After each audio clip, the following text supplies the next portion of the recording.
found near 4042 Finley El Ramo Road. So we're moving forward on the sewage planning and execution on Finley El Ramo Road. We discussed that at the last meeting, made motions. We're moving forward to send out bid documents possibly by the end of the month. However, there is one issue on that road that we absolutely have to figure out what to do with. And that is a 30-inch pipe found on the Finley El Ramo Road. That's a wildcat system that is 30 inches in diameter and runs probably a good length of Finley El Ramo Road on the, I don't know, north, what side would that be geographically speaking? South side.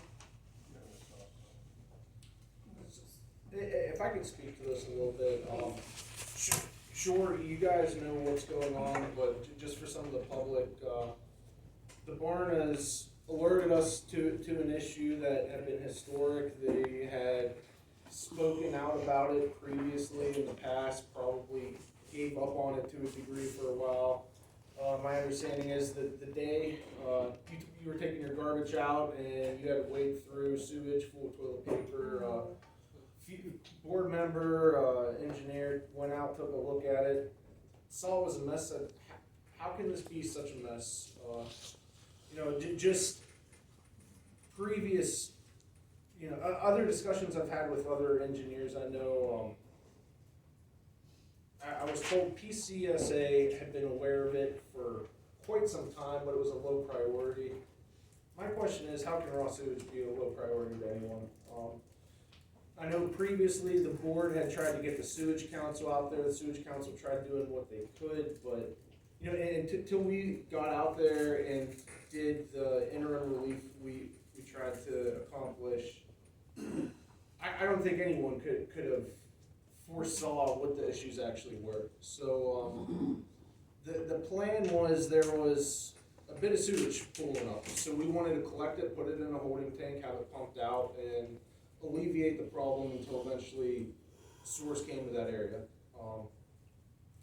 So we went with that plan, and then once we got to the area where the sewage was, I told the contractor, well, let's dig down, make sure we collect as much of it as we can. And upon digging down, we found a 30-inch steel pipe full of sludge, sediment, sewage. I've been around treatment plants, I've been in pump stations, I've seen failing septic fields. This one definitely took the cake. It was an underground cesspool is what it was. The more you dug, the more infiltration you found from the surrounding. It's not good. We did what we could with all the storms. Hindsight's always 20/20. Definitely sewage in this area, so we need to stick to the plan of having the holding tank and getting it pumped out. It's becoming an enormous expense, especially now that we've realized stormwater is tied into it as well.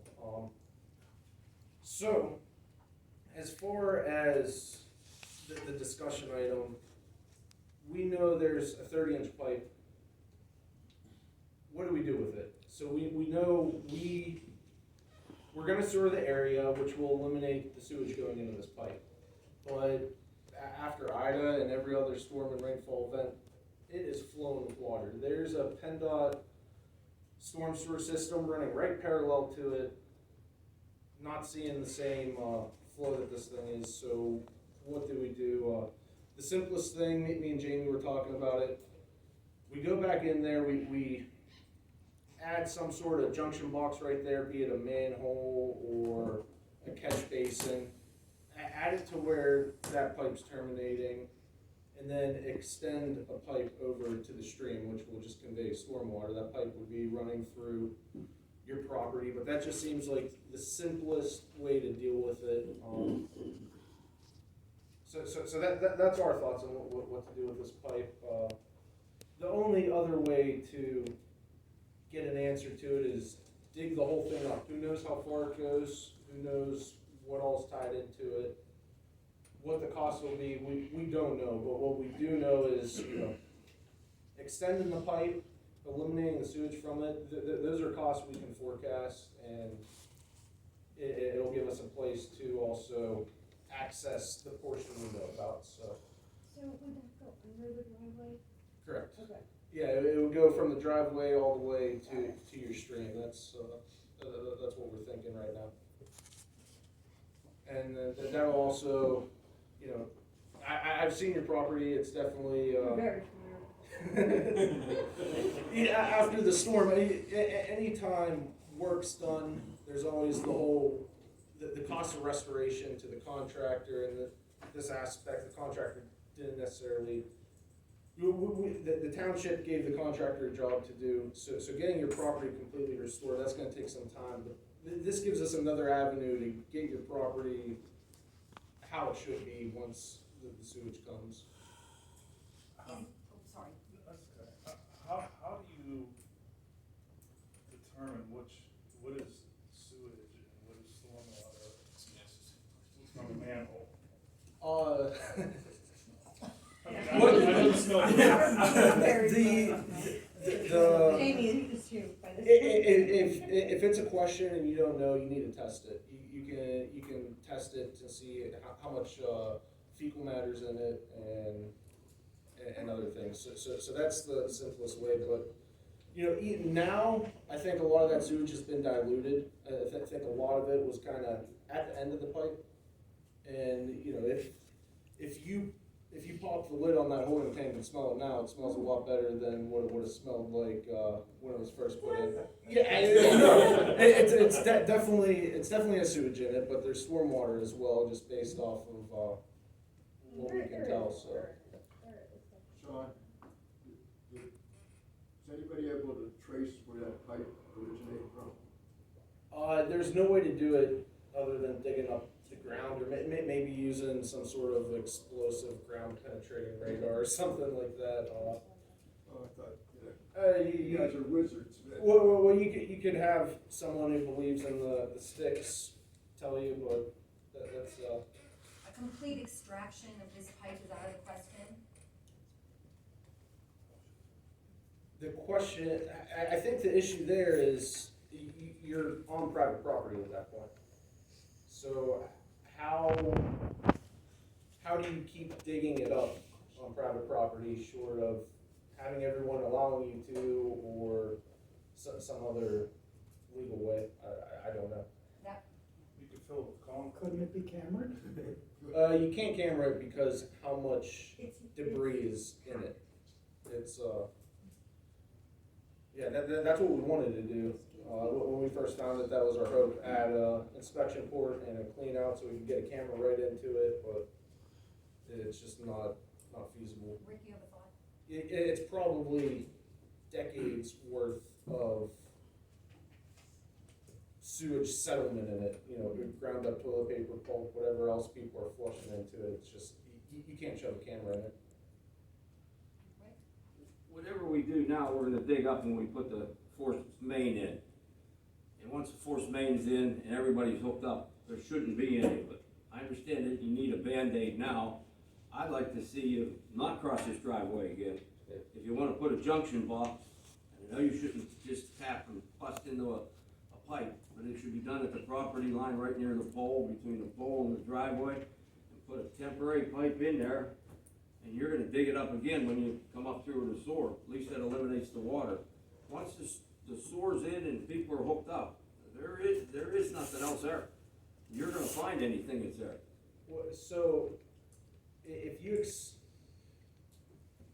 Right where you stop, we know drop a there, box and put it over into the storm sewer. Get it's- it tested, put it into the storm sewer. If it tests anywhere decent water, just put it in the storm sewer. When we come up through with the sanitary, you're gonna break it, just patch it up again if you have to until the sewers are hooked up. I think that's gonna be a challenge with PennDOT to get into that storm sewer. They're gonna wanna know how much water are we putting into it. They're gonna want to know, how big do you need to increase the pipes until it goes to the stream for that added water you're putting into it that we don't know. And we need to get the sewers in next week and get everybody hooked up the week after. We gotta move.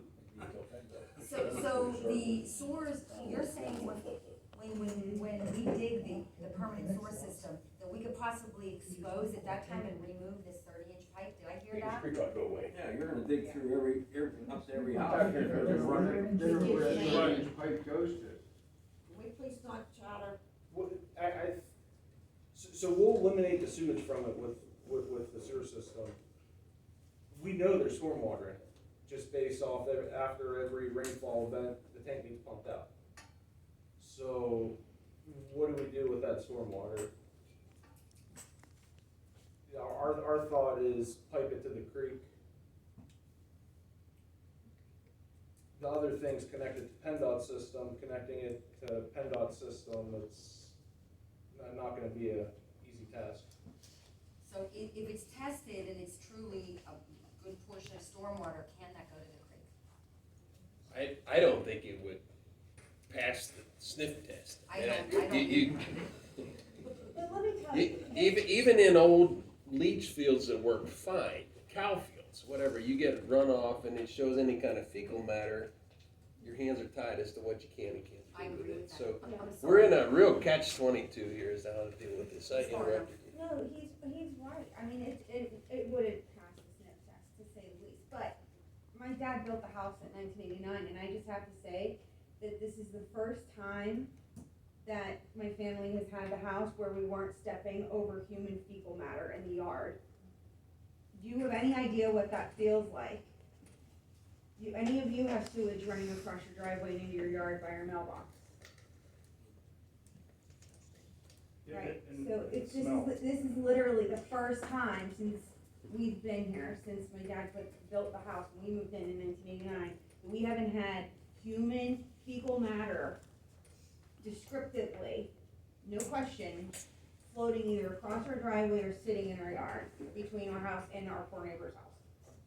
It's a disgrace. It is. It should never have went But, on that and long. Sean, he's like married to our yard at this point. I mean, the poor guy's been down there with waders on for weeks at a time. Sometimes I come in Been there. different vehicles, so you Yeah. don't even see me. Yeah, but I do have a request, at least I wanna get on the record with it, is I would love it if people would stop, and not anybody, you guys, it would stop randomly pulling into our driveway and taking pictures, and walking through our yard, taking pictures, so that they can research on their own as to what's happening in our yard.